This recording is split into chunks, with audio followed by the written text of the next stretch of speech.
Perfect. Well, I guess I'll just want to transition a little bit into, like, obviously you're an industry veteran by now. You've spent a decade working at some of the highest levels of, like, well, one in Formula One. That itself is a pretty big thing, and then but also like just in high performance, high paced environment. What advice would you have for people who are interested in getting, like, having an engineering career in, like, say, the motorsport world? So I'd say, I mean, my biggest thing of advice would um, be good at problem solving. I guess if I go sort of, if I look at what I'm looking for when we're doing recruitment and you're sort of sifting through people who have applied and you go through the interview process in terms of what we're trying to weed out from people that we do take forward to say a technical. And the main thing we're looking for is the thought process someone goes through when solving a problem. So it's not even so much can they solve the problem we've given them, is how are they thinking when they're solving that problem? Can they articulate their thoughts? Because really, you're looking for someone who can work alongside other engineers, um, be very stuck on a problem and articulate that to other engineers, try and get help from other people on how to solve it. Um, yeah, I'd say one side is that. The other side is I think a lot of people when they apply they underutilize the cover letter. Um, Lots of people use the cover letter to try to flatter the the recruiting person by telling you how great they think Williams is or something like this. Um, Whereas what people should really use a cover letter for is to explain why they should be given the job.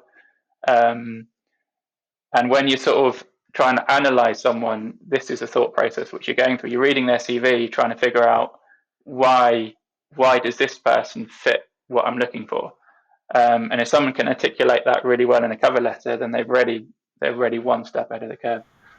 Um, Yeah. So then the focusing other thing, on, sorry, sorry, no, I'm just repeating. So focusing on problem solving, communication, that's big. How you present yourself, so like a cover letter. Yeah. yeah, and then the other thing I'd say is display the passion that you've got for whatever area that you're applying for, and have little side projects that demonstrate that passion. So if you're going in for a software role, that what what kind of displays that this is something that you really want to do. Or if you're going for a CFD role, have you done any little side projects that are interesting? And it's not so much to demonstrate because coming out of university, you're not going to do a massive CFD project as such, but if you've demonstrated that this is where your passion is, then that counts for a lot. Um, Then also, I guess, can you just talk a bit about how to showcase, how to make the most, like how do you actually showcase yourself? So stuff like a portfolio, or making, like, maybe being active on social media or something like that. Does that have an impact?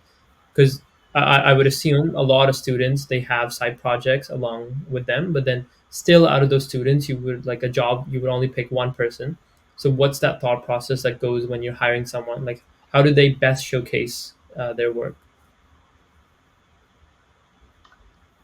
that's a very good question. um, I would say include it in the either in the CV to sort of demonstrate these are things which they're passionate about. These are things which you're interested in. I mean, the cover letter is a very good place where you can talk about things like that. A portfolio is good. Social media content probably gets looked at less so during the recruitment process. I think it is mainly based on what the person's presented in their CV and presented in the cover letter. When you're looking at graduate positions, obviously, they're not going to have years of industry experience. So, and a lot of experience of candidates coming out of university or other areas is going to be very similar. So you kind of need something that makes you stand out a little bit.